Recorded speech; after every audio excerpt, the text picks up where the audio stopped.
If you want access to bonus episodes, reading lists for every series of Empire, a chat community, discounts for all the books mentioned in the week's podcast, ad-free listening, and a weekly newsletter, sign up to Empire Club at www.empirepoduk.com.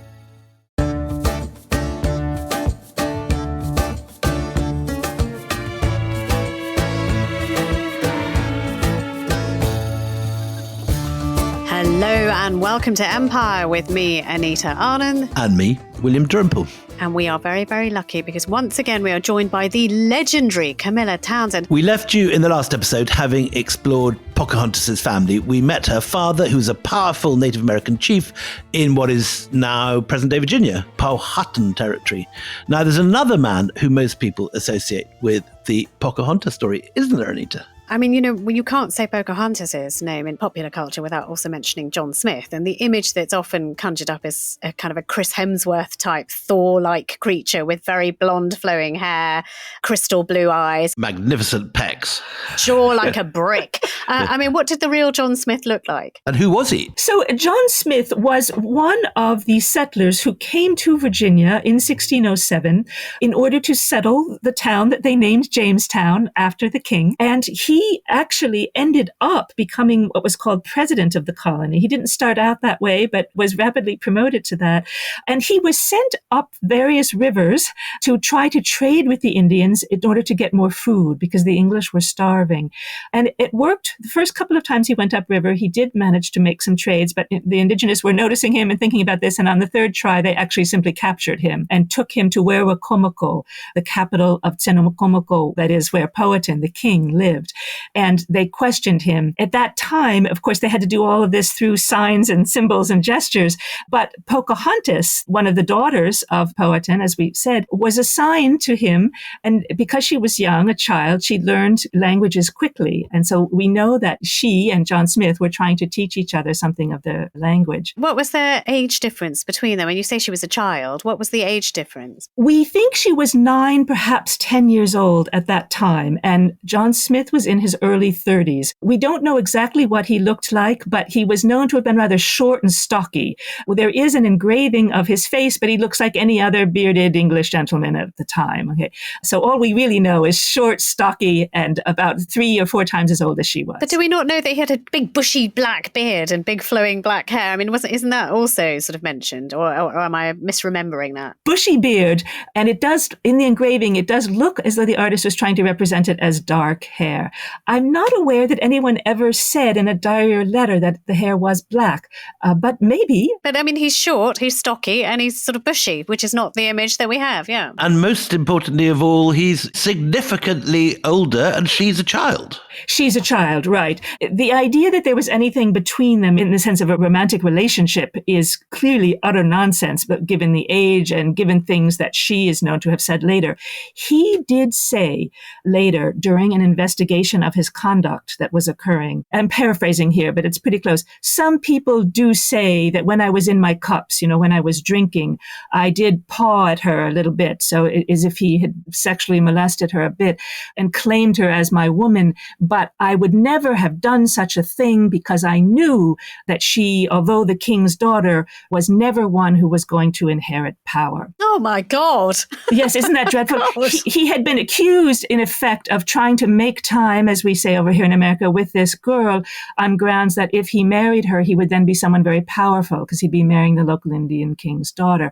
And his defense was not that he had never touched her. Or that she was a child. Or that she was a child, right. He acknowledged, in effect, that he had pawed at her, but simply that he would never have been planning to actually establish a relationship because he, who knew the situation, knew that that would do him no good politically. But also no truth in the kind of Disney version or the later legend that she saved his life. Not at all. It's interesting. Some historians have tried to save that legend. What we know is that he was taken prisoner when he went upriver to try to secure some food from the Indians. Solo? He had no assistants? No one with him? Actually, he did, and they got shot. That's a very good question, Will. Just as in makers of modern movies, we tend to forget all about the side characters who are killed in the battle. So they were shot. He's dragged in as a prisoner and is held in their village for, I would have to check. I believe it was 2 months. And during that time, there was gesturing and the daughter learned some language, and at least according to him, and we think even in terms of what makes sense, there were some arrangements made. He was later brought back to the village and some goods were given to the Indians in exchange. And the Indians did seem to feel that they had gained some knowledge. That is all that John Smith himself said had occurred when he first came back and wrote a report of his experiences that was sent back to London to the Virginia Company. Many years later, when all the other principals were dead and some events had occurred that made the situation look a bit different, in effect, the Indians had risen and tried to chase the English out of the colony so that people in London had a much more negative impression of them.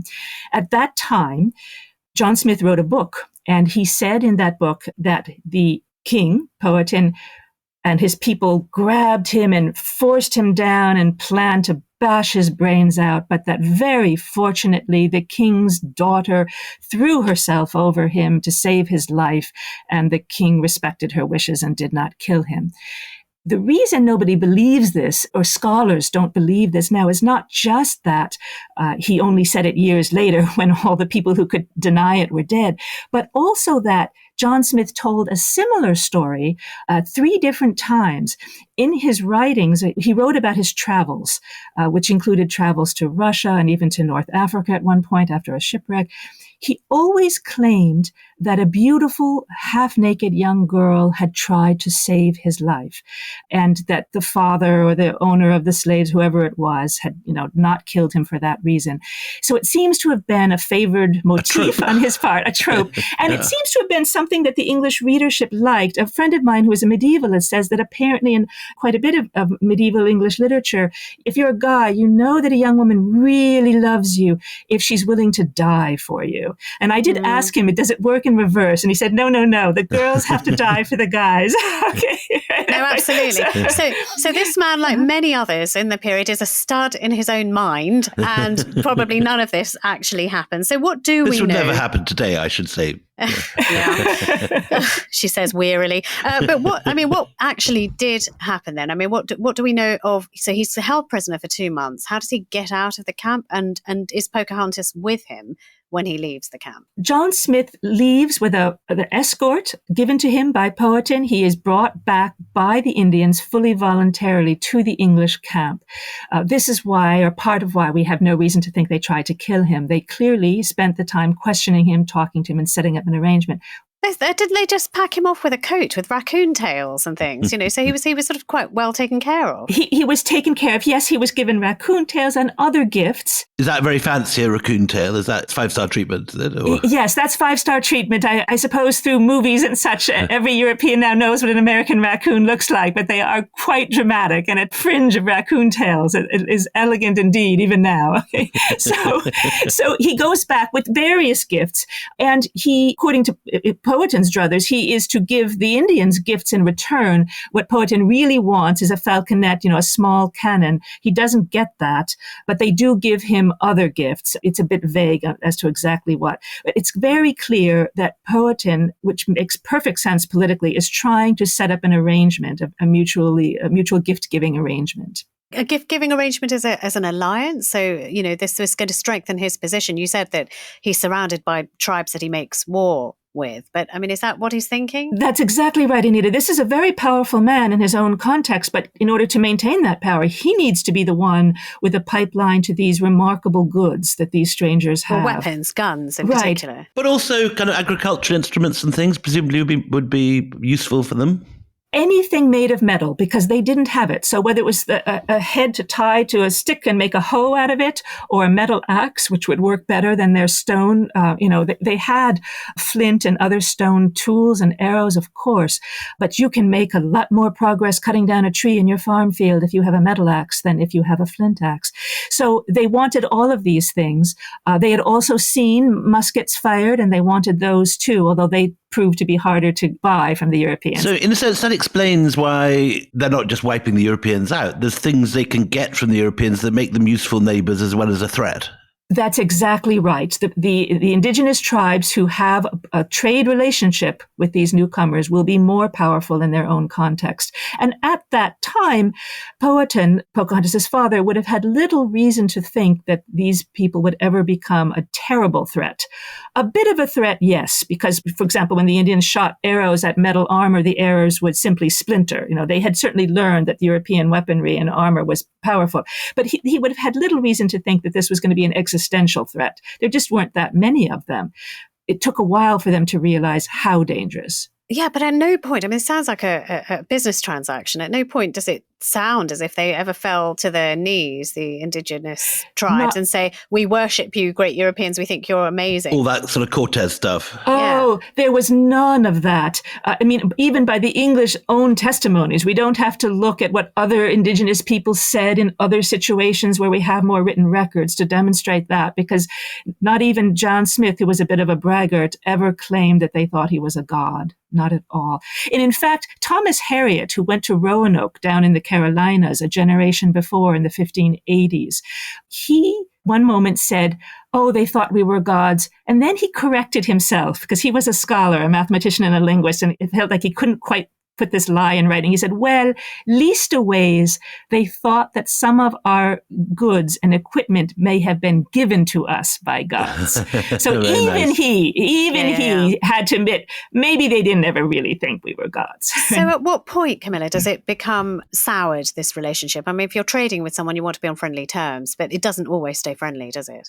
Right. No, and it didn't. In this case, in fact, even during the girlhood of Pocahontas, things soured.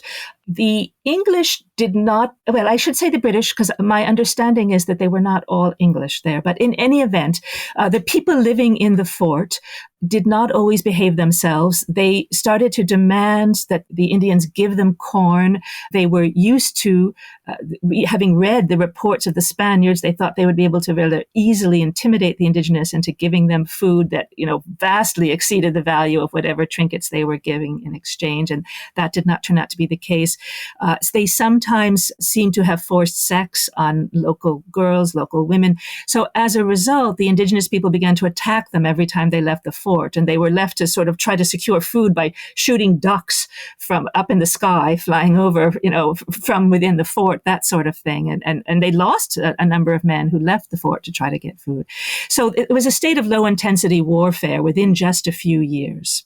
And what happens in 1608? Pocahontas visits Jamestown. What leads to that visit? In the midst of the skirmishing that was occurring, some prisoners had been taken, some indigenous prisoners had been taken, whom Powhatan wanted to get back. So he sent at least one advisor. We know the name of one man, Rahunt, and he sent his daughter to Jamestown's fort. He probably sent the girl, Pocahontas, because during John Smith's captivity, she had been the one who was assigned to stay with him and try to learn the language. So she was probably there as a translator, in effect. So they went to negotiate to get the release of these Indian prisoners, and they succeeded. And after that, Pocahontas became quite a favorite of the Jamestown colonists.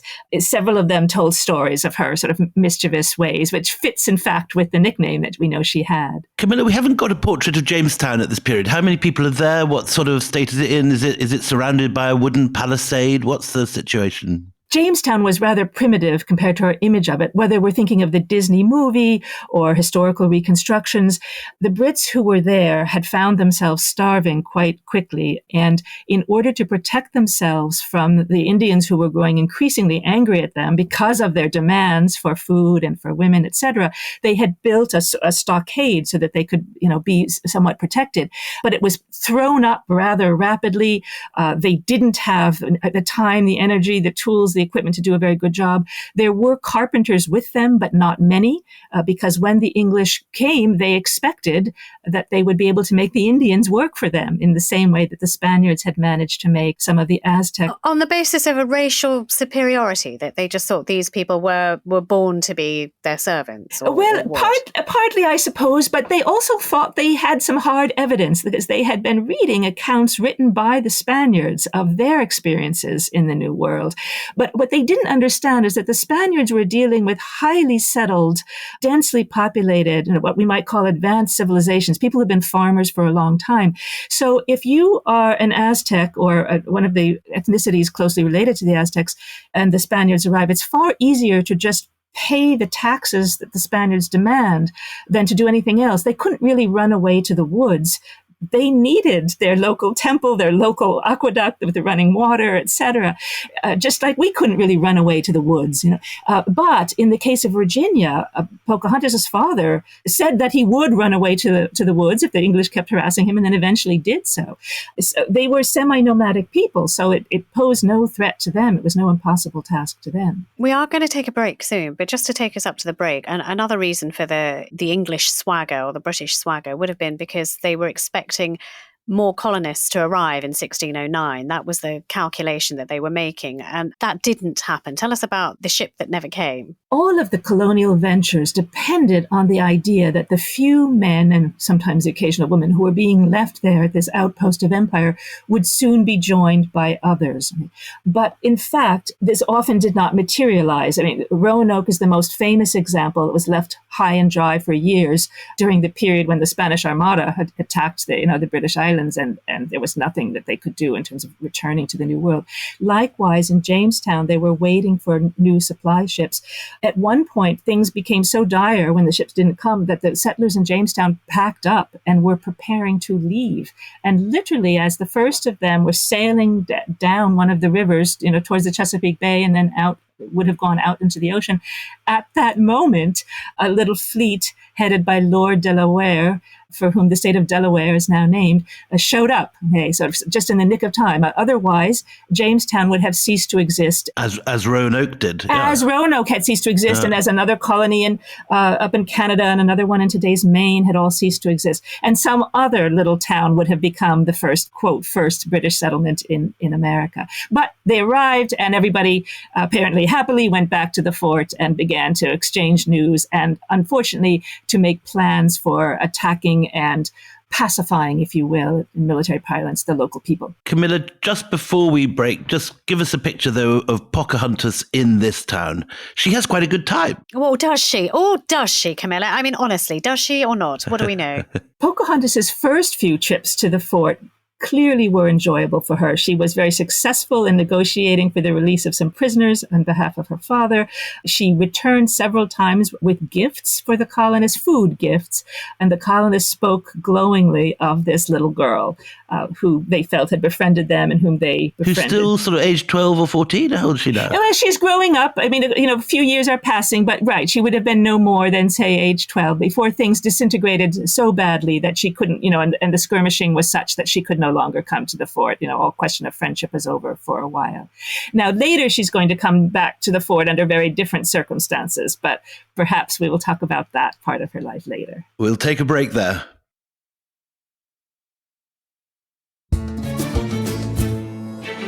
Welcome back. And just before the break, Camilla was telling us, and it's a rather tantalizing thought experiment, that had the colonies not received these relief ships, life could have been very different. Pocahontas could have gone on living with her family. They could have been happy. They could have worked the land. But the reinforcements do come. And then after that, there is a period of open hostility, is there not, between the tribes and the English? Absolutely. Any sense that they might have had another 20 years of living their own lives, any such hopes are dashed, because indeed the English with the reinforcements are determined to end this period of skirmishing and establish dominance. They hope not only to stop the low intensity war that has been going on, but they also hope to prevail upon the Indians to give them an annual tribute in food payments, such as the Spaniards were receiving from indigenous people in Mexico.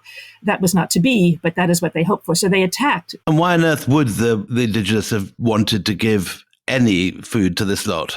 Right. Essentially, they wouldn't have. Now, it is true that Powhatan himself demanded tribute from tribes that he had conquered, but it was a rather small symbolic tribute, in effect. Raccoon tails. That sort of thing. Maybe a bit of food, but not much, because these were mostly subsistence villages. Whereas the English wrongly imagined that they could actually be fully supported in grand style by indigenous villages. And again, this was because they had been reading books by the Spaniards who were finding they could do that. And am I right in saying that the English employed a lot of the strategies that they used in Ireland to, bring the locals, the natives, to heel? I mean, burning villages, terror. That's exactly right. I mean, I am no expert in Irish history, but the books and articles that I have read by scholars who are certainly indicate that that is the case. And in fact, some of the earliest English settlements, or I guess, again, I should say British settlements in Canada, were founded by some of the very same men who had led expeditions against Ireland. We should make this clear that this is a time when there is the first real aggressive colonization of Irish land in Ulster at this exactly the same time. And this is also the time, just to put it in the context of some of our earlier series, that the East India Company is founded. So this is a period when the English are beginning to kind of flex their seafaring muscles, trying to catch up with their much richer and more successful neighbors, the Portuguese and the Spanish, and are looking in all directions to make a quick buck. It's not just muscle flexing, though. It's sword swinging. I mean, when we're talking about the terrorization of the local people, are we talking about violence not just against the men of war age, but women and children as well? I mean, what exactly are we talking about? Yes, the English decided that they really wanted to establish dominance. So the first thing they did after Lord Delaware and his people arrived was go off on an expedition against the Paspahegh, who were near neighbors to the fort. And after the battle in which they killed the men, they collected the children and tossed them in the air. The little babies and toddlers tossed them in the air and skewered them on swords and blades. Was this as an aggressive sort of statement of power, or was this a revenge for some earlier skirmishes, or what's the thinking behind that kind of thing? Or is it just that, that French saying pour encourager des autres, to make sure everybody understood what would happen to them if they crossed the English? I think it was mostly the latter. It is true that the settlers in the fort were very angry at the local indigenous people because the Indians had stopped befriending them and giving them gifts, but instead had been expressing anger at the way the English were behaving. This wasn't what the English wanted. And so there was pent-up resentment, you're right, Will, but the gratuitous violence that they exhibited, not only against the men, but I mean, this game with the babies, that's rather remarkable. How do we know about the throwing up of the babies? I mean, is that from English sources where they say, yes, this is what we did? It is from English sources, yes. Goodness.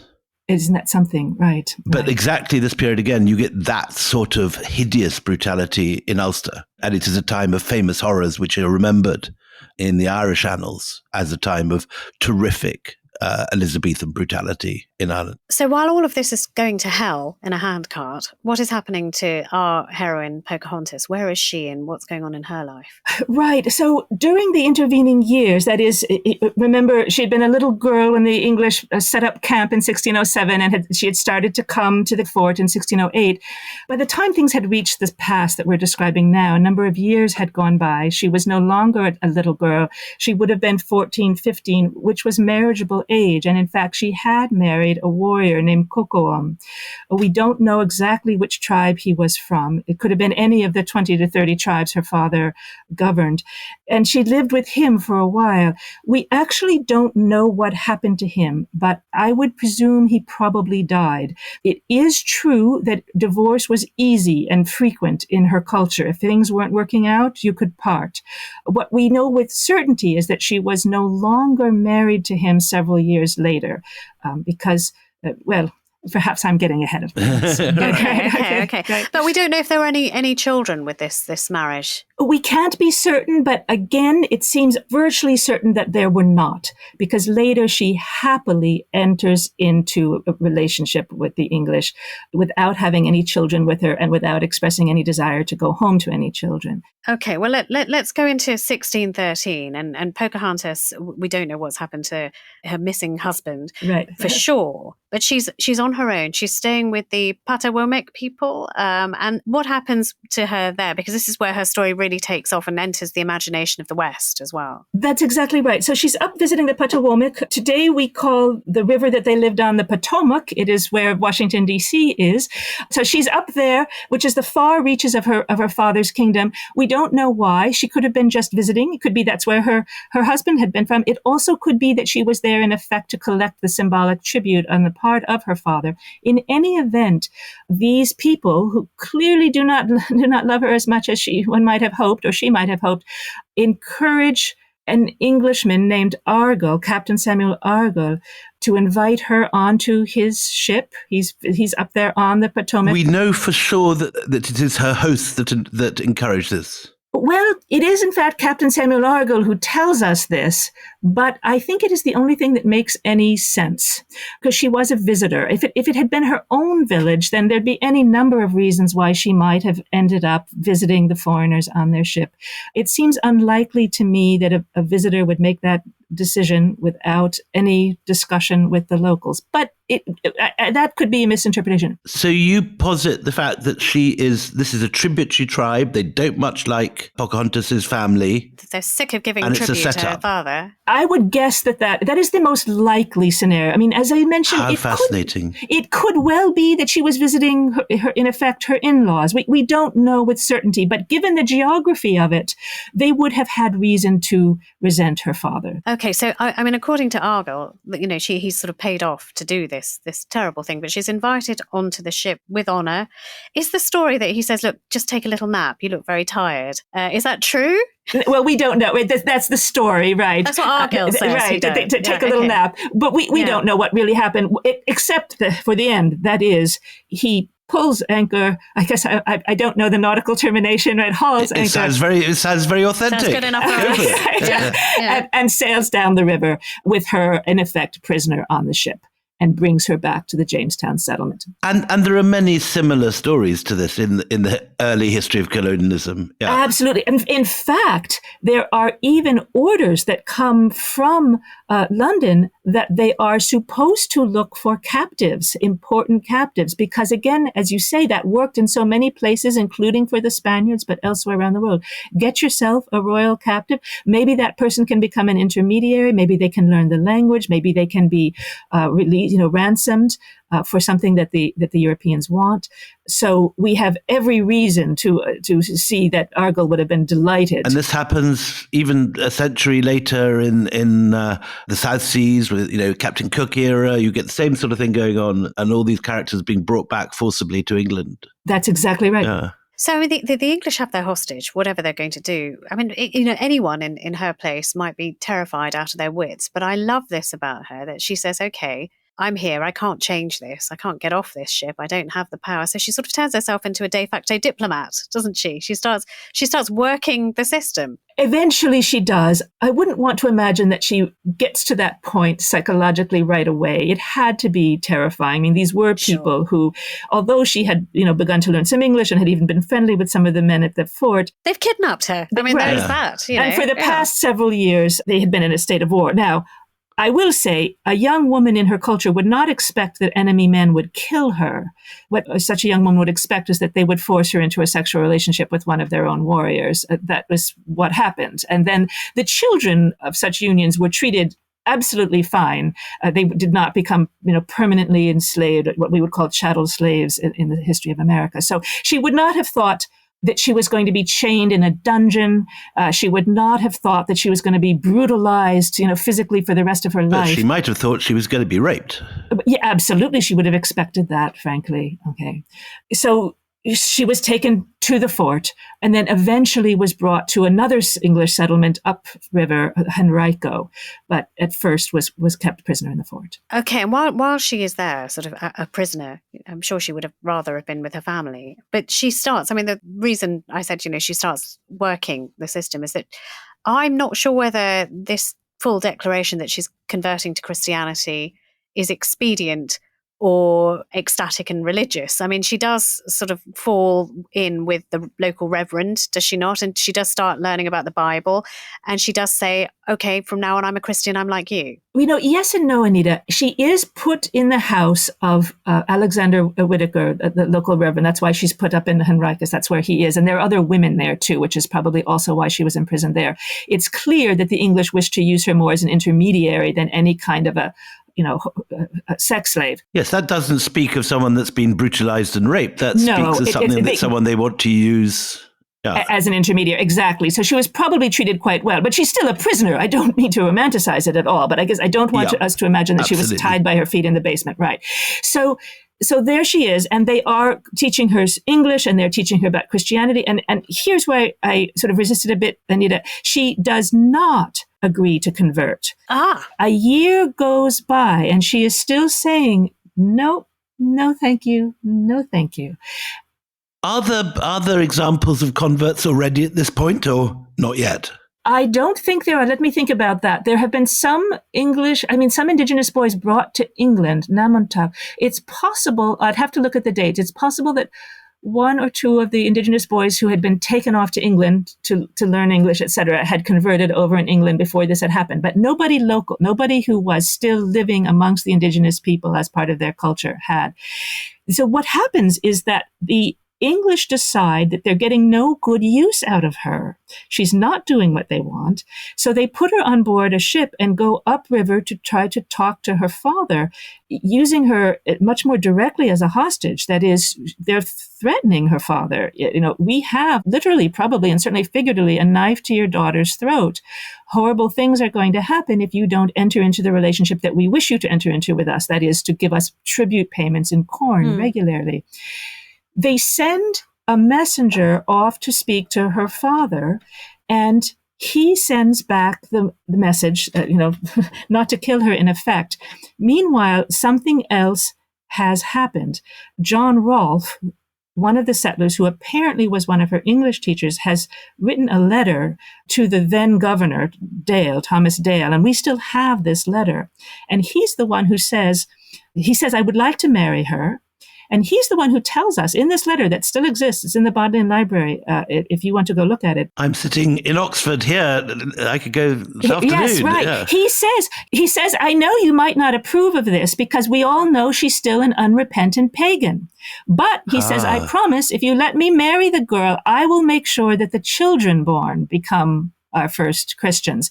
So we know she was still flipping them the bird, as we say over here. That is refusing to do it. Yeah. So they send a message off again to the father, and the father says, good. Now we have to understand it was one of the roles of nobly born girls to marry with the enemy, whether taken in war as prisoners or whether given as sort of high-level gifts. It makes perfect sense that he would say yes. And here's the thing, Anita. The next day, she agrees to become a Christian. She's baptized 3 days later. Her father's permission. It's part of the political deal. It's what they did. When they married with the enemy, they also agreed to worship the enemy's god. They added that god to their pantheon. They didn't replace their own gods, but they agreed. So it was clearly a deal. The timing, and we get that timing from English records, so there's no reason to doubt it. Okay, I take that. But tell me, why does John Rolfe want to marry her? Is he also looking for an expediency? Who is he? What is he? And what does he want from this relationship? Very interesting guy. He actually had somehow or other gotten a hold of some tobacco seeds from South America, so probably from some Spaniard, some Spanish merchant. He had gone on the expedition as a married man, but his ship and some others actually had foundered off of what is today Bermuda, and his wife had died after the shipwreck while they were there starving and waiting for help. So he had been living alone at this point for several years. And again, we don't have definite proof of the following, but it seems that he was an English teacher. Somebody later asserted that, although we don't know. In some way, he had come to know Pocahontas during these years. He wrote to the governor that Pocahontas was she, here I'm going to read it to you, was she to whom my heart and best thoughts are and have been a long time so entangled and enthralled and so intricate a labyrinth that I was even a-weary to unwind myself thereout. Okay. That's lovely. So that's affection, isn't it? Yes, absolutely. That's affection. Right. We cannot be certain what she felt, but she seems to at least have liked him based on the way she behaved. And he clearly felt something more than just sexual desire. Is John Rolfe the reason that she does finally come to England and become this celebrity in England? Well, once her father agrees to the marriage that was proposed while she was a hostage, a time of peace does come to the settlement. She and John Rolfe set up a plantation. A number of indigenous people live there with them, and they work on growing the tobacco, the seeds of which John Rolfe had brought with him. 2 years later, the Virginia Company invites them, but they invite Pocahontas, her husband John Rolfe, and the baby, Thomas, that they have by then, to come to England. They are going to serve as a kind of walking advertisement for the success and peace that the colony is now enjoying. A clever piece of PR, in fact. A clever piece of PR. The Virginia Company had been struggling because it was known back in England how much trouble there had been in the colony, and even after the arrival of reinforcements, there was still danger of it folding if they didn't bring it under the violence under control. But after the marriage, that situation was at least temporarily rectified, and she and her husband were to serve as proof of that. What did people in England think of this? I mean, it's a mixed race marriage, after all, in a place where that is not the done thing. What did they think? Yes, it's kind of a curious mixture. As many scholars will tell us, in some senses, real racism as we know it didn't begin until the 18th century. Absolutely. What they would have worried about was her religious faith, and she'd become a Christian. And that's exactly right. As long as she was the daughter of a, quote, emperor, that is, of a high king, and as long as she was professing to be a Christian, they didn't really mind. Now, I will say aspects of the other element of racism, a sort of almost gut-level nastiness or condescension, do surface. A man named John Chamberlain wrote in his diary that people were saying that she was no fair lady, that she was dark and swarthy, etc. But you do get at this period across the early beginnings of the British Empire, whether it's in India, where Hawkins marries an Armenian straight away, whether in Indonesia or any of the places that you get far more intermarriage at this period than you ever will later. That's exactly right. And certainly is the case in Virginia. Right. Okay. And did people write about her? I mean, do we have her visit chronicled by British sources and poets? Is it a big deal? Did they paint her? Because she's a celebrity. People used to do that kind of thing, didn't they? They portraited you to death. Yes, it's a very big deal. And a drawing is made by Simone van der Pas from Holland, and it's turned into an engraving that still exists. With her in a wonderful ruff and a top hat. With her in a ruff and a beaver top hat. That's exactly right. And she's invited even to court at one point and sees a mask. She speaks with the Archbishop of London. She goes all over the place. She sees John Smith again, and in front of numerous witnesses says, "This man do lie much." I mean, she expresses real anger at him. About really? She calls him out. She calls him a shit in public. Oh, great. Right, exactly. Serves John Smith right. Serves it right, yes. So yes, it's a very big deal. As a PR ploy, it seems to be working, shall we say. In one very interesting case, a charitable organization asks to give her money to give her and her husband money in order to help them proselytize, in order to help them secure more indigenous souls. And John Rolfe writes the answer, but it had to have come from her because it's a very remarkable thought. In the letter written back, he says, "We will take the money, thank you very much, but only if you understand that it is a thank you gift for any proselytizing we have already done, and by no means are we promising you any more conversions." So it's a rather odd thing. No Englishman would have made that up. That had to be from her. Do we get quite a positive view of Rolfe in the letters? Is he okay? You mean, is Rolfe treating her okay? Yes. Or yes. I think he probably did. Now, that might be wishful thinking, but I say that because He expresses annoyance and anger at the indigenous people he had lived with, who must have included her, as he put it, because they live so joyously. He says, yea, they run joyously headlong into the arms of the devil, meaning, I think, they are continuing to do things that he has told them are sinful, laugh at vulgar jokes, perhaps have sex before marriage, etc. Okay. He says it as very matter-of-factly, almost without rancor, making me think that they had arguments and discussions. It does not lead me to think that she was cowed, that she was someone who was living, in shadow with her head bent, saying yes, sir, no, sir, to her husband. Likewise, in England, she's perceived as being someone who has dignity, aplomb, who does not seem fearful. There's even around the edge of the engraving that was taken, there's a comment that only she could have made. They say this is Lady Rebecca, alias Pocahontas, the daughter of Powhatan, king of Werowocomoco, not king of Virginia. I mean, the English didn't even know the word Werowocomoco. But why did they call her Rebecca? Where did the Rebecca come from? Because we're sort of now we've come full circle and we've come to where we started from. Yes, because she's going to die very soon. And she dies as Rebecca, but where does that even come from? She's christened as Rebecca on her baptism back in Virginia when she agrees to become a Christian. Almost certainly the name was chosen by Alexander Whitaker. It could be that he gave her a couple of choices, but most likely he simply chose Is it a reference to Rebecca in the Old Testament who comes to live with the people of her husband? That's exactly right. It's very clearly that. And if you read that passage in the Bible, it's actually very beautiful and gives that young woman a real starring role. My people will be your people. My people will be your people. Right. What bit of my Catholic education I'm reaching back to here at this point. Yes, exactly right. But then I was under the impression that Rolfe decided actually they were going to go home, because I'm guessing she must have been really homesick. It's cold here. It's grey here. It's not like Virginia here. So, was there a move to take her back? And is that thwarted by sickness, or what happened? What happens to her? Right. So after a number of months, really almost a year of being paraded around as a PR message, in effect, she grows ill. A number of the party grow ill. We think it's some sort of flu or pneumonia-like condition because it lasts a long time. If it were some sort of intestinal thing, like, it would happen quickly. You're talking about a party. There are other indigenous with her? Absolutely. This is how it was arranged. In order for this trip to make sense from an indigenous point of view, Powhatan needed to send some key advisors, which he does, because he needs to know more about the English.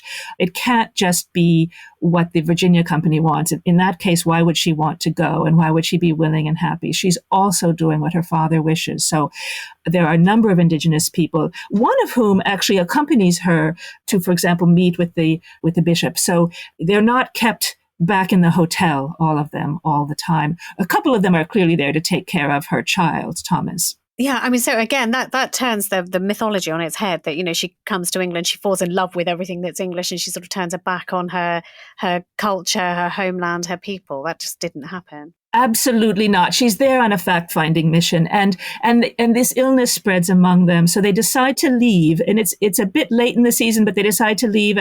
My guess would be that she wanted to go home. When you're sick, often you believe you'll be better off at home.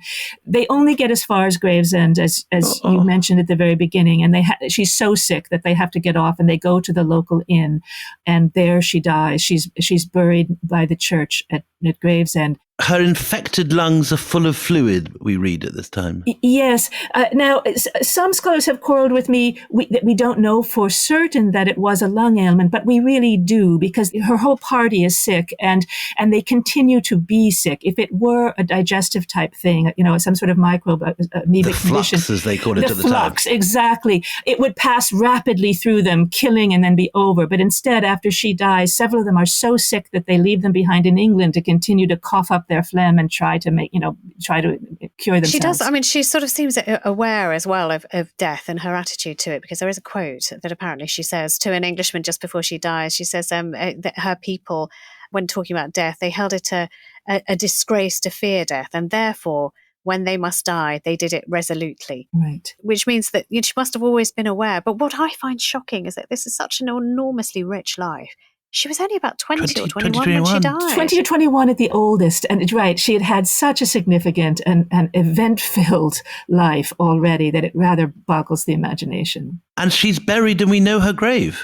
Yeah, well, we know where because the record of her death and her burial is in the record book that is still maintained, I suppose, in the chancery of that church in Gravesend. I've seen it. What we don't know is exactly where she is buried because, as is so often the case in England, well, anywhere, as you know, graveyards are sometimes dug up for parking lots and what have you, right? So we don't know where, but her bones certainly lie somewhere near the church in Gravesend. And finally, I mean, you're speaking to us from America. What do Americans think of her, and what is their idea of Pocahontas? Both, sort of Americans and Indigenous people. I was just going to say, well, which Americans? So the classic sort of dominant culture, mostly white Americans, love Pocahontas. That's why, 400 years later, they were able to make a very successful Disney movie about her. She represents in the American imagination the idea of the Indian who loved us, the Indian who, wanted to be part of us and who welcomed the colony. And the story has always been, until the Disney movie, actually, the story always was that she loved us more than she loved her own people. All colonists want, at some level, to be loved and want the people they're conquering to look up to them, to regard them as gods, and to give them their land freely. Exactly. But the Indigenous people, Indigenous people have always sort of felt not exactly ashamed, but horribly uncomfortable with white people's adoration of her for the very reason that they recognize more clearly why it is that Americans love to love her. And in fact, when I was writing my book about Pocahontas and I went to the Virginia Council on Indians to ask for their help, the first reaction was very negative. Oh, really? No, another white woman writing another book about Pocahontas. But I tried to convey that this was going to be different. This was going to be from her point of view as closely as we could make it so. And several of them read it, and several gave excellent, thoughtful responses that helped me shape the manuscript. And they did like it. They liked it that somebody was finally writing a book that was attempting to glean her perspective. And we like it too. And we're so very grateful. Camilla, it's been absolutely fabulous to have you on the programme. Just let me remind you of the name of Camilla Townsend's excellent book. It's called Pocahontas and the Powhatan Dilemma. It's been such a pleasure. Thank you very, very much Camilla, for your time. Such a great story. You're such a good teller. You. My pleasure. Thank you. So till the next time we meet, it's goodbye from me, Anita Arnon. And me, William Dalrymple.